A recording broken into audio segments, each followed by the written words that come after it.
and welcome to Herstory, not history, talking about ladies' lives you see. I am so proud to introduce a woman, of course, biologist, crystallographer, and some woman who wasn't allowed to eat lunch with her colleagues. And not just because she was one of those weird people who brought milk to the table every day. Please welcome Rosalind Franklin. Hello, Hello. Welcome Rosalind to the show. First of all, thank you so much for having me on Herstory.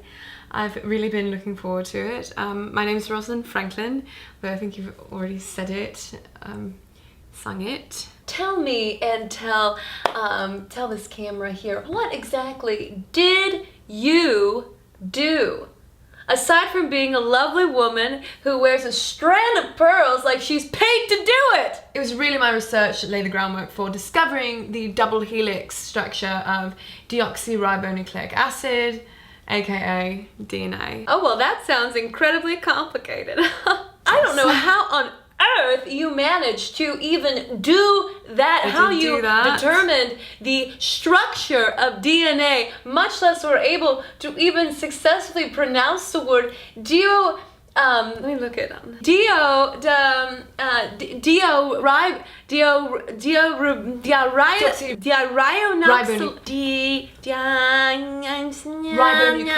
Vagina. No. Hello. Give me a moment to pause the show. You are the smarty pants here, not me, even though I'm wearing my smarty pants. What I did was take what would be known as X-ray photographs of DNA using something called an X-ray diffraction technique. I don't want to come across as having a large head about it or anything like that, but I will say that my X-ray photographs were called the most beautiful X-ray photographs of any substance ever taken. Ever. Forward, backward, ever. That is amazing.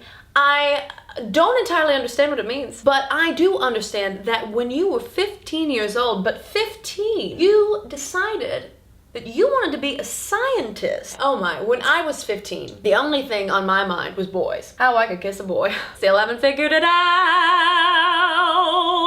Your parents must have been so proud. Actually, no. I mean, my father, I'm sure, was proud of me in his own way, but at the time, he really did not approve of women getting a secondary education like that, especially not in something like science. He thought it would be more proper for a woman to become a social worker. Very set in his ways, as we might say, kindly when speaking of a sexist. Oh, social worker?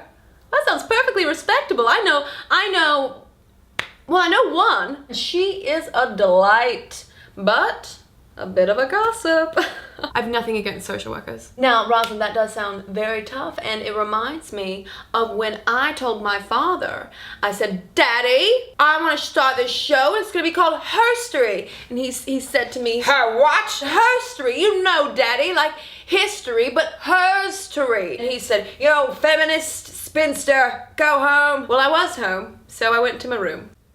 It must have really gotten better once you went to college and were just surrounded by men. I bet you looked great in a lab coat. Did you do one of those movie makeover things where you had glasses but you didn't actually need the glasses? You take the glasses off slowly and maybe you unpinned your bun. I've never taken my head. And your professor, of course, sees you across the way and he goes, Rosalind, my goodness, I've never noticed you standing there before. Well, first of all, I did not go to college looking for a husband. I wasn't out to get my MRS. I went because I wanted to study physics, chemistry, biology, crystallography, anything I could get my hands on. Women were not allowed in Cambridge dining halls. After we were done in labs, all of my male colleagues, which were mostly all of my colleagues, would go to male-only pubs. The men largely did not want me there. Really could have done without me, I think.